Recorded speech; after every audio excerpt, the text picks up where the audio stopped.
யோவான் சுவிசேஷம் 11ஆம் அதிகாரம் 40வது வசனத்தை நாம் கேட்டோம். இயேசு அவளை நோக்கி, நீ விசுவாசித்தால் தேவனுடைய மகிமையை காண்பாய் என்று நான் உனக்கு சொல்லவில்லையா என்றார். அதில் ஆண்டவர் சொல்லும்போது, நீ விசுவாசித்தால் தேவனுடைய மகிமையை காண்பாய். அதில் தேவனுடைய மகிமையை காண்பாய் அப்படின்றதான் கர்த்தருடைய வாக்குத்தத்தம்.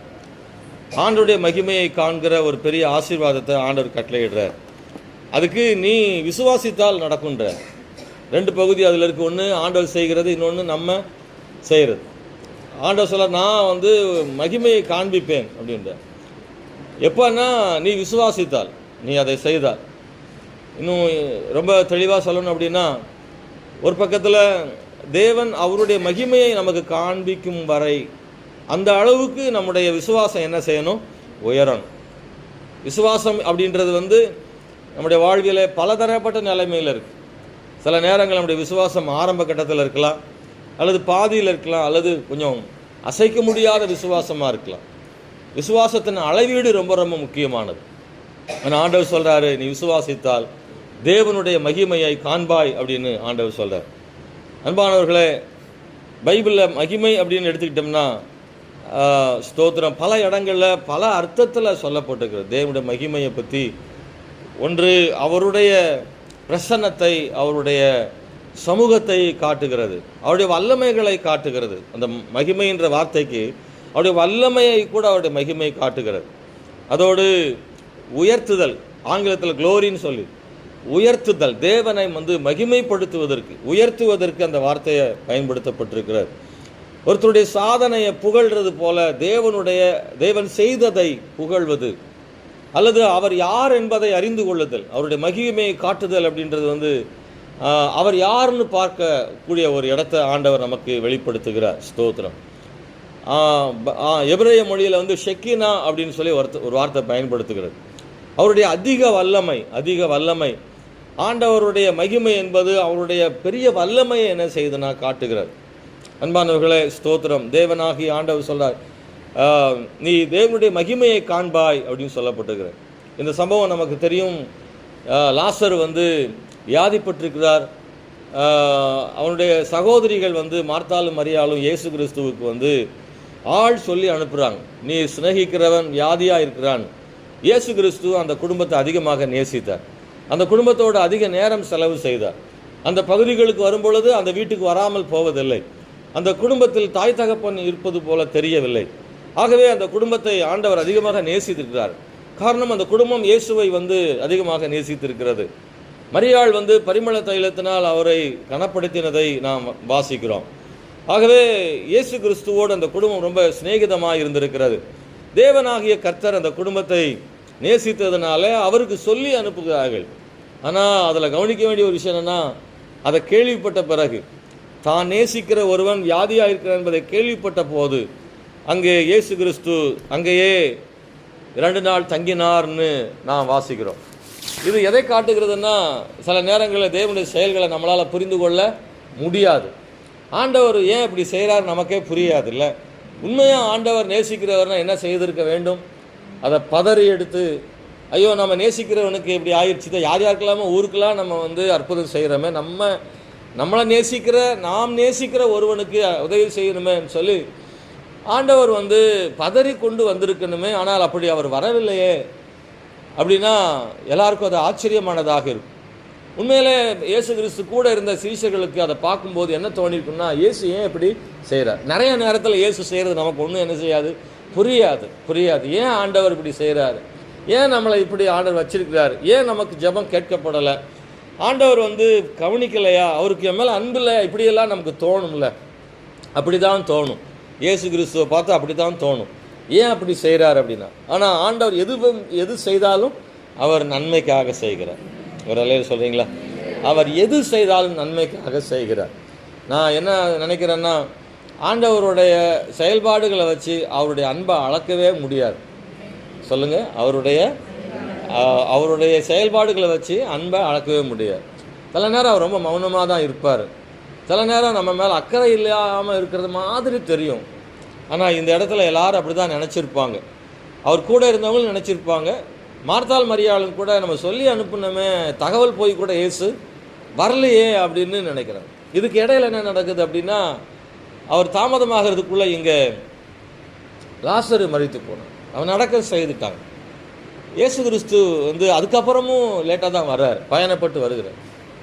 குறிப்பாக வந்து இந்த இயேசு கிறிஸ்து வந்த உடனே இயேசுவுக்கு தெரியும் என்ன சூழ்நிலைன்னு தெரியும், அவருக்கு என்ன சூழ்நிலைன்னு தெரியும், எந்த சூழ்நிலைகளையும் சமாளிக்க அவரால் முடியும்னு அவருக்கு தெரியும்.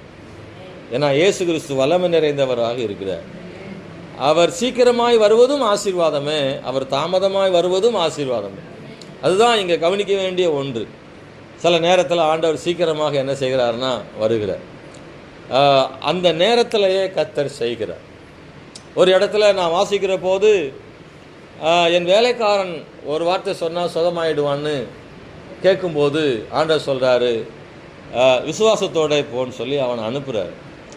அப்பொழுது நீங்கள் அவன் சுகமடைந்த செய்தி வருகிறது. அது எந்த செய்தி அப்படின்னா, அவர் சொன்ன அதே நேரத்தில் அவன் என்ன செய்ய சுகமடைகிறான். அப்படியானால் இயேசு கிறிஸ்து அப்போதே அந்த நிமிடத்திலேயே சுகம் அளிக்கிறார். அவரை தொட்ட மாத்திரத்திலேயே குணமாகிறது. அவள் பெரும்பாடு அப்பொழுதே நின்று போயிற்று. உடனடியான விடுதலை, உடனடியான சுகம், இது எல்லாமே நடக்குது. ஆனால் சில நேரங்களில் ஆண்டவர் வந்து தாமதிக்கிறார்னு பைபிளில் சொல்லப்பட்டது. நம்முடைய வாழ்விலும் பல நேரங்களில் தேவன் தாமதித்து உண்டு. நீங்கள் நினச்சிருப்பீங்க, என் வாழ்க்கையில் தேவன் நிறைய முறை தாமதிச்சிருக்கிறாருன்னு. ஸ்தோத்திரம். தாமதங்கள் பல நேரங்களில் நமக்கு வந்து அவருடைய தாமதங்கள் தாமதம் அல்ல.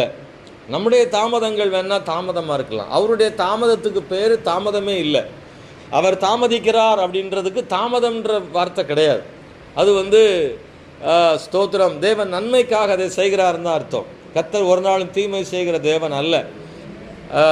ஆனால் என்ன செய்யணும், அந்த மார்த்தாள் மரியாள் கொஞ்சம் சோர்வுகள்லையும் கண்ணீர்லையும் போக வேண்டியதாக இருந்தது.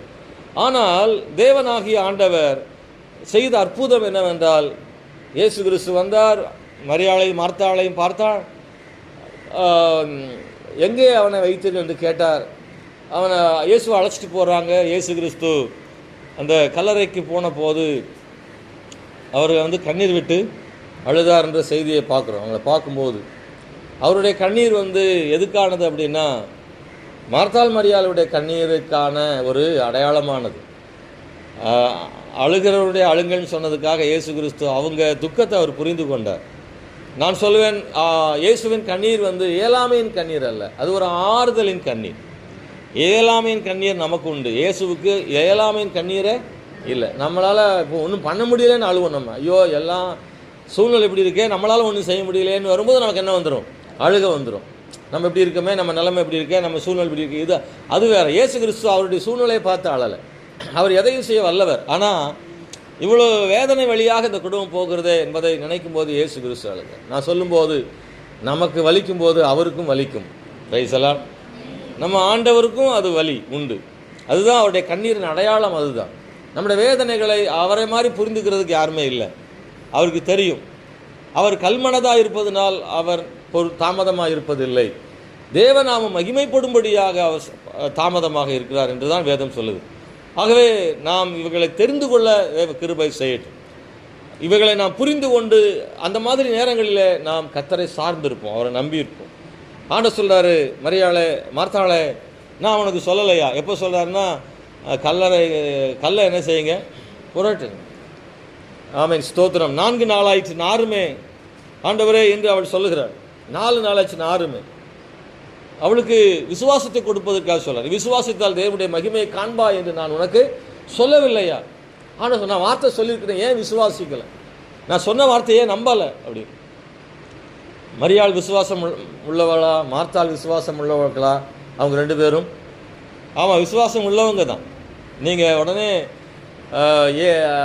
சில நேரம் மார்த்தாள்னாவே நமக்கு பிடிக்காது. ஏன்னா அவள் ரொம்ப மார்த்தாள்ன்ற வார்த்தையை நமக்கு பிடிக்காது. அந்த வார்த்தையை நம்ம பெரும்பாலும் வைக்கிறதில்ல சபையில்.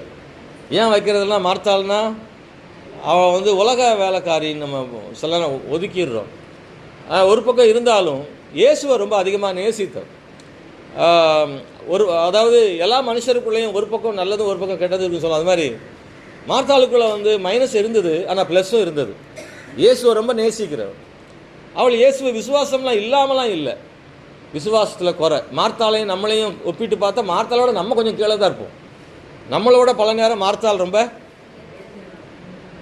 உங்களை நான் குறைச்சி சொல்ல நினைச்சிடாதீங்க, என்னையும் சேர்த்து நம்ம எல்லாருமே சில நேரம் மார்த்தாளோட விசுவாசத்தில் குறைஞ்சிருக்கோமா இல்லையா? குறைஞ்சிருக்கோம். பல நேரம் நம்ம மார்த்தாளோட குறைஞ்சிருக்கோம். மார்த்தாள் இயேசு விசுவாசிக்கிறார். நீங்கள் 11ஆம் அதிகாரத்தில் பார்த்தீங்கன்னா அவர் சொல்கிறா, மார்த்தாள் 21 மார்த்தாள் இயேசுவிடத்தில் வந்து, ஆண்டவரே நீர் இங்கே இருந்தீரானால் என் சகோதரன், அது விசுவாசமா இல்லையா? இயேசு இருந்திருந்தா மறிச்சிருக்க மாட்டான்னு சொல்கிறது விசுவாசம் தானே. அப்போ மார்த்தாளுக்கு விசுவாசம் இருந்திருக்கு தானே அவர் மேலே. அவர் இருந்தார்னா போதும், எனக்கு இயேசு என் கூட இருந்தார்னா போதும், நிச்சயமாக அவர் கைவிட மாட்டார். அந்த விசுவாசம் மார்த்தாளுக்கு இருந்திருக்கு தானே. அப்போ அவள் விசுவாசம் இல்லாதவள்னு எப்படி சொல்ல முடியும்? அதே போல் கீழே பார்த்தீங்கன்னா 22 இப்பொழுதும் பரவாயில்ல, நீ இல்லை தான், ஆனால் இப்போ கூட நீ இருந்தான், நீ தேவனிடத்தில் கேட்டுக்கொள்வதுவோ அதெல்லாம் தேவன் உமக்கு தந்தருள்வார் என்று அறிந்திருக்கிறேன். அதுவும் விசுவாசம் தானே. நீர் இல்லாமல் போனது பரவாயில்ல, இப்போ கூட பரவாயில்ல, இப்போ என்ன, இப்போ வந்துட்டீங்கல்ல, இப்போ கூட நீங்கள் சொன்னால் நடக்கும். அவன் விசுவாசிக்கிற விசுவாசமெல்லாம் இருக்குது. ஆனால் என்னன்னா எனக்கு நடக்குமான்னு தெரியல.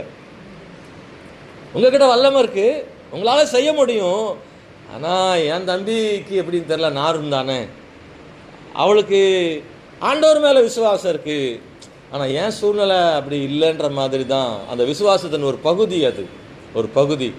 அதை அந்த அந்த அந்த கர்த்தர் மேலுள்ள விசுவாசம் முழுமையாக அவளுக்கு ஏற்றுக்கிறதுக்கு அவள் சூழ்நிலை அவளுக்கு பொருத்தமானதாக இல்லை. அதுதான் பிரச்சனை. அவள் கஷ்டம், அவளுடைய வேதனை, அதை நம்புகிற அளவுக்கு அவள் சூழ்நிலை இல்லை. அவ்வளோ நெருக்கத்தில் அவள் இருக்கிறதுனால தான். ஆனால் அதனால தான் சொல்கிறாரு இயேசு கிறிஸ்து மார்த்தாளை பார்த்து, மார்த்தாளே உன்னுடைய விசுவாசத்தின்படி நான் வல்லமை உள்ள தேவனாக தான் இருக்கிறேன், அது உனக்கும் பொருந்தும், உன் வாழ்க்கையிலும் நான் செய்ய முடியும் அப்படின்னு மார்த்தாளுக்கு ஆண்டவர் சொல்கிறது தான் இந்த இடத்துல நான் பார்க்க முடிகிறது அன்பானவர்களே. ஆகவே ஸ்தோத்திரம். இந்த மகிமையை காண்பாய் அப்படின்ற அந்த வார்த்தை உண்மையாக தேவன் 2 காரியங்களில் ஆண்டவர் வந்து தன்னுடைய மகிமையை ஆண்டவர் வெளிப்படுத்துகிறார். ஒன்று வந்து இயற்கையின் மூலமாக, இயற்கைக்கு அப்பாற்பட்ட முறையில் தேவன் தம்முடைய மகிமையை நம்முடைய ஜனங்களுக்கு ஆண்டவர் வெளிப்படுத்தினார்.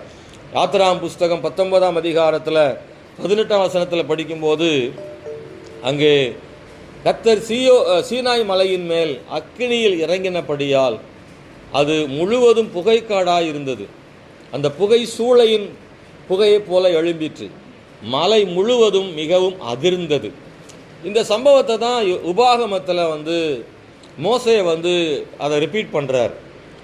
5ஆம் அதிகாரம் உபாகமத்தில் 24-25 மோசே தம் ஜனங்களுக்கு வந்து நடந்ததெல்லாம் திருப்பி அவர் சொல்லும்போது இப்படி சொல்கிறாரு, இதோ நம்முடைய தேவனாகிய கர்த்தர் நமக்கு தம்முடைய மகிமையையும் தம்முடைய மகத்துவத்தையும் காண்பித்தார். ஆனால் சொல்கிறார், அவருடைய மகிமையை காண்பித்தார் இல்லை, ஸ்தோத்திரம். அதை சொல்கிறார் இல்லை.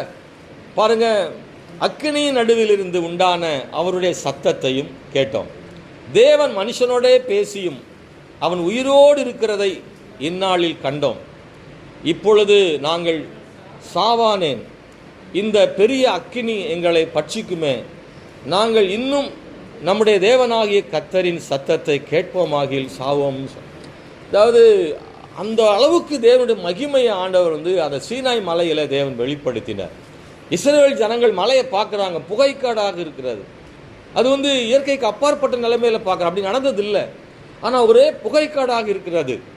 அங்கே அக்கினியின் நடுவில் இருந்து உண்டான சத்தம் கேட்கிறது, அக்கினி போல இருக்கிறது. ஆனால் அது தேவனுடைய அக்கினி எப்போதும் அது பட்சிக்கிறது இல்லை, அல்லது அது மக்களுக்கு தீமை செய்கிறது இல்லை. மோசே அக்கினி நடுவில் ஆண்டுடைய சத்தத்தை கேட்டபோது அந்த அக்கினி அந்த செடியை என்ன செய்யலை, முச்செடியை பட்சிக்கவில்லை. அது அப்படி தான் இருந்துச்சு, அக்கினியாக தெரிகிறது. இப்படி ஒரு மகிமையை ஆண்டவர் காண்பிக்கிறார். தேவன் தம்முடைய மகிமை, அவருடைய வல்லமையை காண்பிக்கிறார்ல. மோசே ஆண்டவர்கிட்ட கேட்குற, ஆண்டவரே உம்முடைய மகிமை எங்களுக்கு காண்பியும், நீ என் மகிமையை காண்பாய், தேவனுடைய மகிமையை காண்பாயின்னு மார்த்தாளுக்கு சொல்கிறாரு. மோசையை சொல்கிறாரு, உம்முடைய மகிமையை எனக்கு காண்பின்னு கேட்குறார். ஆண்டவர் சொல்கிறாரு, என்னுடைய மகிமையை வந்து எனக்கு அங்கே ஒரு இடம் என் இடத்துல என்ன செய்யுது இருக்கிறது, அங்கே வந்து நில்லு, அப்பொழுது நான் கடந்து போவேன், அப்பொழுது என் வலது கரத்தினால் உன்னை என்ன செய்வேன், மூடுவேன். ஏன்னா அவருடைய முழு மகிமையும் என்ன செய்ய முடியாது, காண முடியாதுன்னு சொல்கிறார். அப்போது அவனுடைய ஆண்டவருடைய பின் சாயலை கண்ட மோசேயினுடைய முகத்தையே இஸ்ரவேல் ஜனங்களால் என்ன செய்ய முடியல, பார்க்க முடியாத ஒரு பெரிய மகிமையை பற்றி பைபிளில் இருக்கு. தேவனுடைய மகிமை தேவனுடைய ஆலயத்தில் இறங்கிற்று. தேவனுடைய மகிமை ஆசரிப்பு கூடாரத்தில் இருந்தது. தேவனுடைய மகிமை சபைக்கு காணப்பட்டதுன்னு பைபிளில் இருக்கு. இந்த மகிமை தேவனுக்கு அடையாளமாக இருக்கு. ஆகவே ஸ்தோத்திரம், நீ தேவனை காண்பாய், தேவனுடைய வல்லமைகளை காண்பாய். இயற்கைக்கு அப்பாற்பட்ட முறையில் தேவன் செயல்படுகிறதை நாம் காண செய்கிறார். அல்லேலூயா. நான் சொல்கிறேன், முதல்ல ஆண்டவர் நமக்கு வாழ்க்கையில் இயற்கைக்கு அப்பாற்பட்ட முறையில் அவருடைய வல்லமையை ஆண்டவர் காண்பிக்கிறார். ஆமென், ஸ்தோத்திரம். நமக்கு நம்முடைய வாழ்க்கையில் அதை அனுபவித்திருக்கிறோமா? கடந்த காலங்களில் தேவன் நம்முடைய வாழ்வில் செய்த இப்படிப்பட்ட விஷயங்களை நாம் கண்டிருக்கக்கூடும். அதையும் ஆண்டவர் இனிமேலும் ஆண்டவர் செய்வார். இயற்கைக்கு அப்பாற்பட்ட தேவனுடைய வல்லமையை அவர் காணும்படி செய்வார். அதுதான் மகிமையை காண்றது. தேவனுடைய மகிமையை காண்றதுன்றது ஒன்று இயற்கைக்கு அப்பாற்பட்ட முறையில் அவருடைய செயல்பாடுகளை காண்பது. இந்த இடத்துல இயற்கை அப்பாற்பட்ட முறையில் செயல்பாடுகளை காண்டார். பொதுவாக இதுதான் வழக்கமாக நடந்தது. எல்லா இடங்கள்லையும் யாராவது மறித்து விட்டால் ஆறுதல் மட்டும் சொல்வது உண்டு. நடந்தது நடந்து போச்சு, இனிமேல் என்ன செய்யுங்க, நம்மளும் அதுதானே எங்கே போனாலும் சொல்கிறோம். கவலைப்படாதீங்க, விடுங்க, இருக்கிற பிள்ளைகளை பாருங்கள், அதை பாருங்கள், இதை பாருங்கள், நடக்கிறத பாருங்கள், என்ன செய்ய முடியும், எல்லாருக்கும் தான் நடக்குன்னு 2 வார்த்தைகளை சொல்லிட்டு வந்துடுவோம். இதுதான் அதுவரைக்கும் நடந்தது. ஆனால் இயேசு கிறிஸ்து அப்படி செய்யவில்லை. இயற்கைக்கு மாறாக கல்லறைக்கு போய் அதை திறக்க சொல்லுகிறார். இதுவரைக்கும் யாரும் அப்படி திறக்க சொன்னது கிடையாது. இல்லை, திறந்துடாது, மூடுன்னு தான் சொல்லுவாங்க. ஆனால் இயேசு கிறிஸ்து ஒருத்தர் தான் திறக்க சொன்னார். அல்லேலூயா. இயேசு கிறிஸ்து ஒரு ஆள் தான் கல்லறையை திறக்க சொன்னது. அது யாருமே அப்படி செய்கிறது இல்லை. அன்பான தேவனுடைய பிள்ளைகளை, இயேசு கிறிஸ்துவினுடைய வல்லமை இயற்கைக்கு அப்பாற்பட்ட முறையில் ஆண்டவர் காண்பித்தார். இது ஒரு பெரிய விஷயமாக இருந்தது. ஆமென், ஸ்தோத்திரம். நம்முடைய வாழ்க்கையில் நான் சொல்ல முடியும், நீங்களும் சொல்ல முடியும் நம்புகிறேன்.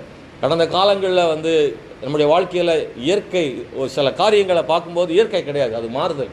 உண்மையாக அப்படி கிடையாது. ஆனால் தேவன் அப்படி செய்கிற தேவனாக இருக்கிறார். இது உண்மையாகவே சாதாரண நடந்தது இல்லை, இது தேவனும் செய்தது தான் சொல்கிற அளவுக்கு சில விஷயம் நடந்திருக்கும். நார்மலாக இயற்கை அப்படி நடக்காது. ஆனால் இந்த விஷயத்தில் தேவன் குறுக்கிட்டு இருக்கிறார். தேவன் ஏதாவது செய்திருக்கிறார். தேவன் பேசாமல் இது நடக்காது. ஸ்தோத்திரம். தேவனே பேசியிருக்கிறார், தேவனே செய்திருக்கிறார், தேவனே காரியங்கள் நடத்தியிருக்கிறார் அப்படின்னு சொல்கிற அளவுக்கு இயற்கைக்கு அப்பாற்பட்ட முறையில் நம்முடைய வாழ்க்கையில் கடந்த காலங்களில் செய்த தேவன் இம்மட்டும் இனியும் கர்த்தர் அப்படி செய்வார். அவருடைய மகிமையை இயற்கைக்கு அப்பாற்பட்ட முறையில் காண்பிக்க வல்லமையுள்ள தேவனாக இருக்கிறார். 1 ராஜாக்கள் 8ஆம் அதிகாரம் 10-11 வாசிக்கிறோம்.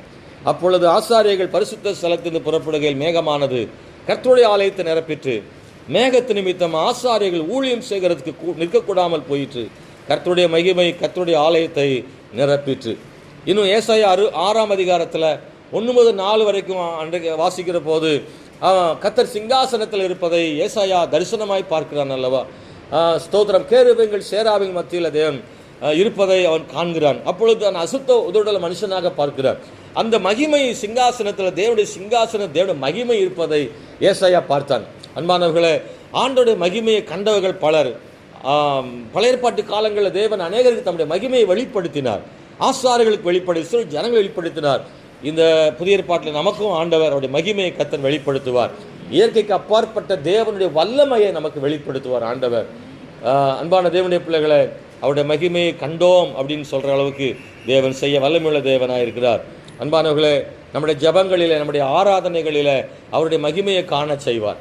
ஆமென், ஸ்தோத்திரம். எப்படி ஆலயத்திலும் ஆசரிப்பு கூட மகிமை இறங்கினது போல தேவனுடைய மகிமையை காண செய்வார்.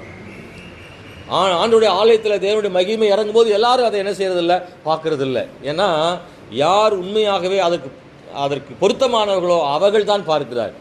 அந்த இடத்துல எல்லாரும் இருக்கலாம், ஆனால் தேவன் மகிமை இறங்கும் போது எல்லாரும் அதை கண்டார்களா? இல்லை. சிலதான் சொல்லுவாங்க, அவருடைய மகிமையை நான் பார்த்தேன், என்ன கர்த்தர் தொட்டார்னு. இல்லை, 100 பேர் இருப்பாங்க, அதில் கொஞ்சம் பேருக்கு தான் அவருடைய தொடுதலே இருக்கும். ஆமாவா இல்லையா? சிலர்லாம் அப்படியே அப்படியே போவாங்க, அவங்களுக்கு ஒன்றுமே இருக்காது.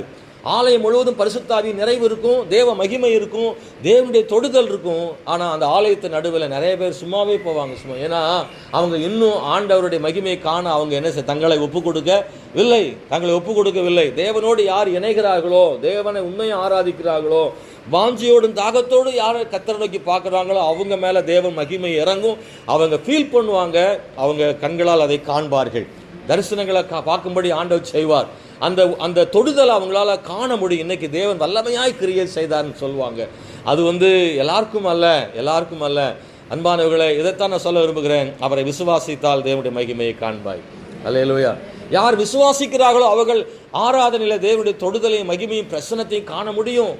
எல்லாரும் ஜபம் தேவ மகிமையோடும் தேவ பிரசன்னத்தோடுமா ஜெபம் பண்ணுறாங்க?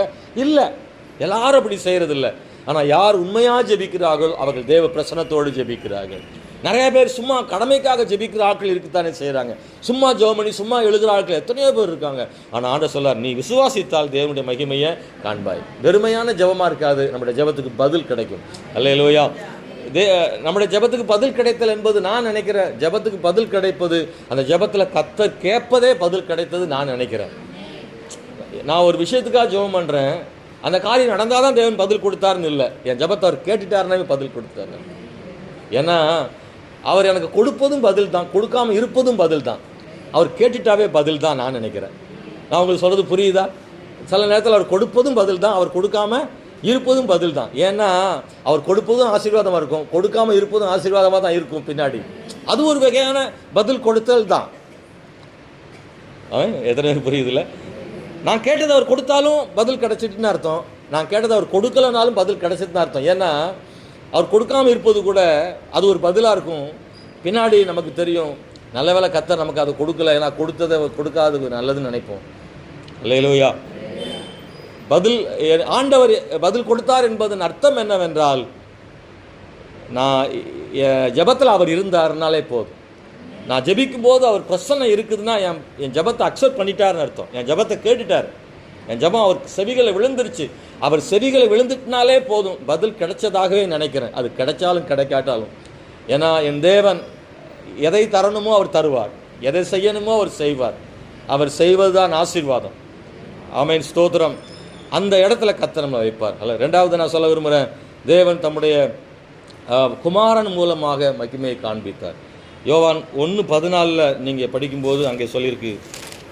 யோவான் 1:14 யாராவது படிக்கலாமா?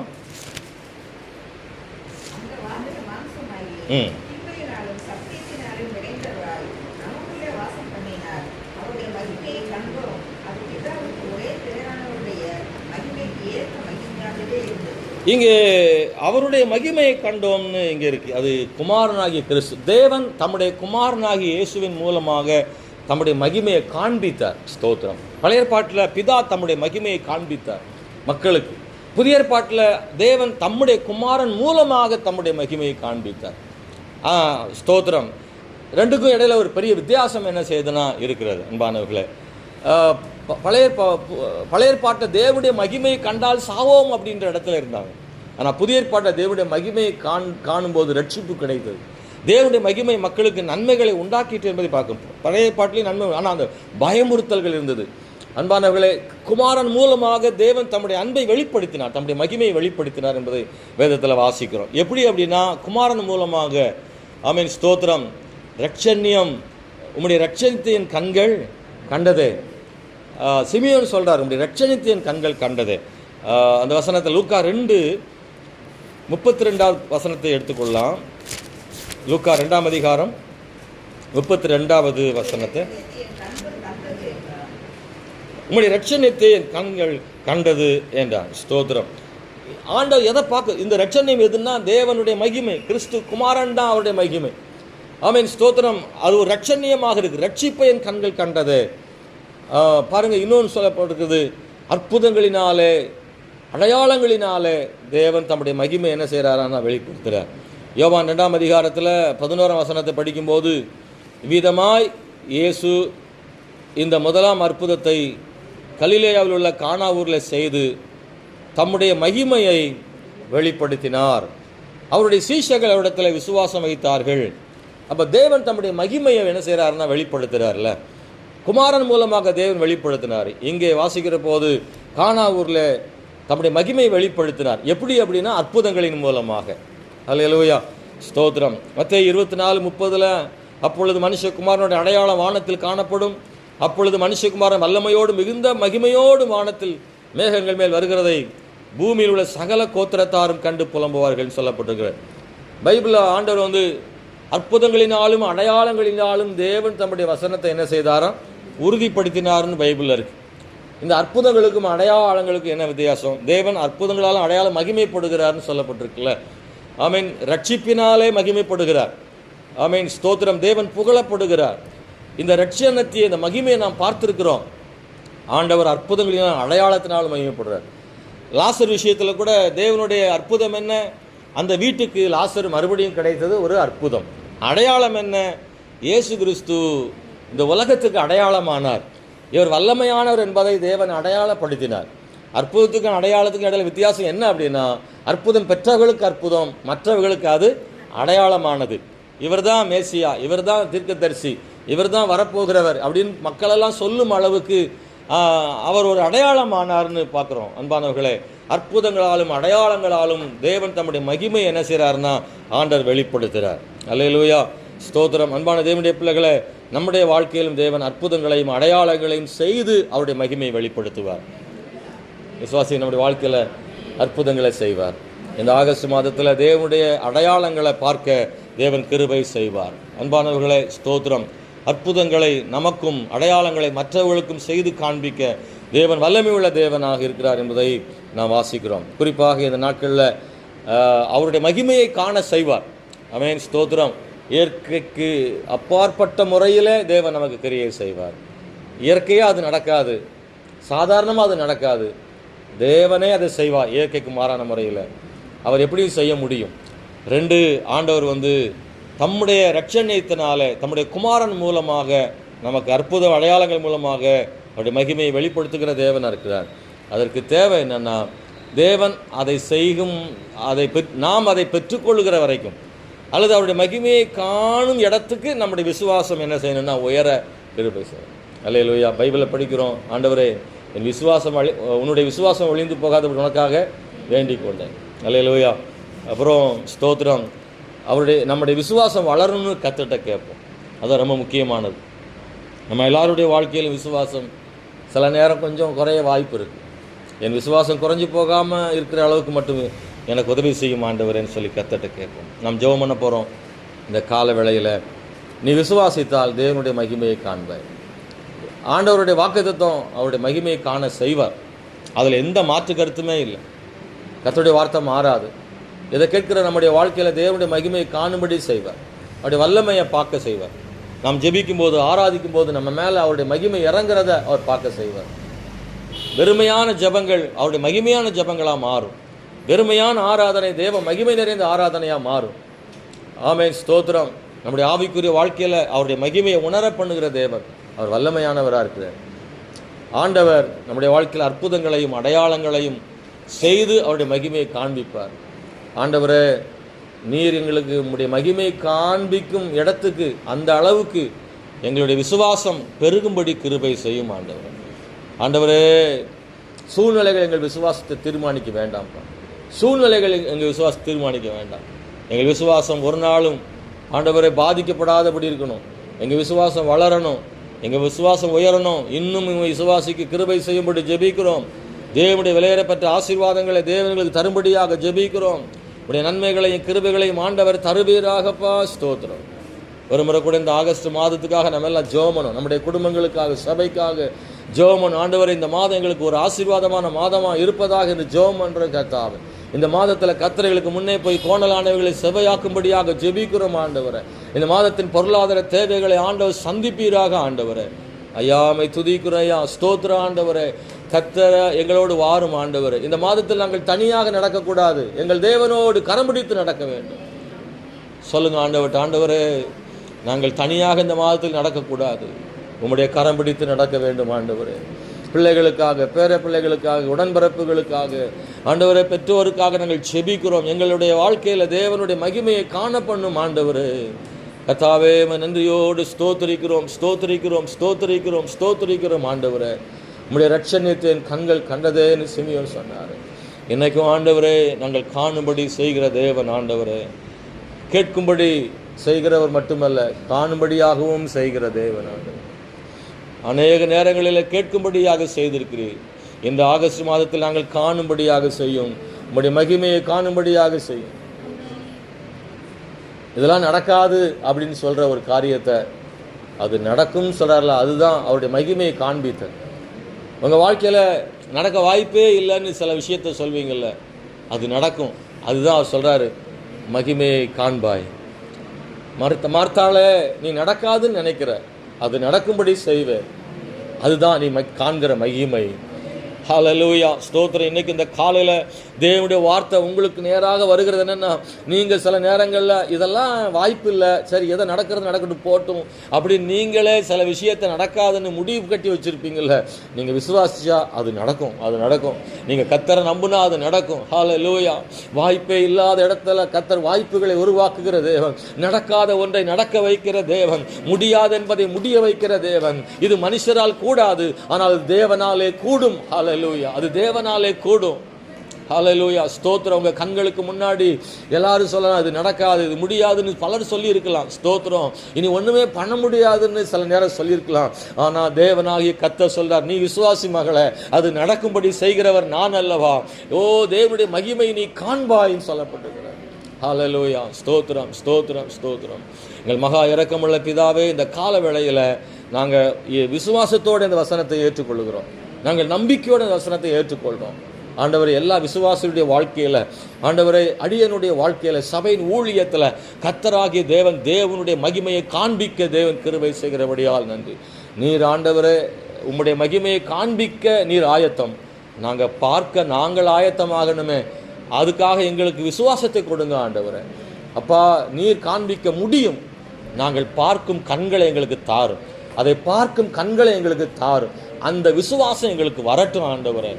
சில நேரங்களில் ஆண்டவரே சோர்வுகள் எங்கள் கண்களை மறைச்சிருது, பயம் எங்கள் கண்களை மறைச்சிருது, உங்கள் அற்புதத்தையும் அடையாளத்தையும் உங்கள் மகிமையை காண முடியாத அளவுக்கு எங்கள் கவலை எங்கள் கண்ணை மறைச்சிருது ஆண்டவரே. அப்படி இல்லாமல் எங்கள் கண்களை திறந்தருளும், எங்கள் விசுவாசத்தை திறந்தருளும், எங்கள் விசுவாசம் உயரட்டும் ஆண்டவரே. அப்பா ராஜா, உங்கள் மகிமையை காண்பதற்கு எவ்வளோ விசுவாசம் வேணுமோ அவ்வளோ விசுவாசத்தை எங்களுக்கு கர்த்தரே தாருமே, கர்த்தரே எங்களுக்கு விசுவாசத்தால் நிரப்புமே ஆண்டவரே. என் தேவனே, அப்படி செய்கிறபடியால் நன்றி ஆண்டவரே. கிருபை பாராட்டும்படி எங்களை தாழ்த்தி ஒப்பு கொடுக்கிற ஐயா. கண்ணீரோடு வேதனைகளோடு எதிர்பார்ப்புகளோடு இருக்கிற நம்முடைய பிள்ளைகளுக்கு தேவன் இந்த ஆகஸ்ட் மாதத்தில் நம்முடைய மகிமையை காண பண்ணும்படி ஜெபிக்கிறோம் கர்த்தாவே. ஸ்தோத்திரம் ஆண்டவரே. அப்பா ஆண்டவரே, அழுகை நிறைந்த அந்த வீடு ஒரு கம்பீரமான வீடாக மாறினது, ஒரு மகிழ்ச்சியான வீடாக மாறினது, அந்த ஊரே ஒரு மகிழ்ச்சியான வீடாய் மாறினது கர்த்தாவே. கர்த்தாவே, மை ஸ்தோத்திரிக்கிற ஐயா. ஹல்லேலூயா. எனக்கு கர்த்தாவே, கவலையோடு இருக்கிற நம்முடைய பிள்ளைகள், கண்ணீரோடு இருக்கிற பிள்ளைகள் உன்னுடைய மகிமையை காணும்படி தேவன் செய்ய நாங்கள் ஜெபிக்கிறோம் கர்த்தாவே. எங்கள் சபையிலும் எங்கள் ஊழியத்திலும் தேவன் மகிமை வெளிப்படுத்துவீராக ஆண்டவரே. எங்கள் சபை வளர்ச்சி பெறட்டும் ஆண்டவரே, எழுப்புதலை காணட்டும், உங்கள் மகிமை எங்கள் சபையில காண்பியும் ஆண்டவரே. சபையின் ஆராதனைகள் கூட்டங்களில் தேவ மகிமை விளங்கும்படியா ஜெபம் பண்றோம். ஒவ்வொரு கர்த்தருடைய பிள்ளைகளும் ஆண்டவரை ஆராதனை நேரத்தில் உங்களுடைய மகிமையை காண்பார்களாக ஆண்டவரே. கர்த்தர் பெரிய காரியங்களை செய்யும், ஆசீர்வதியும் ஆண்டவரே. இந்த மாதத்தில் நடக்கிற அந்த குடும்ப முகாம் தேவ மகிமையால் நிறைந்ததாக இருக்கட்டும், அது ஆசீர்வதிக்கப்படட்டும், ஜனங்கள் ஆசீர்வதிக்கப்படுவார்களாக. இயேசுவின் நாமத்தினால் ஜெபிக்கிறோம் நல்ல பிதாவே, ஆமென்.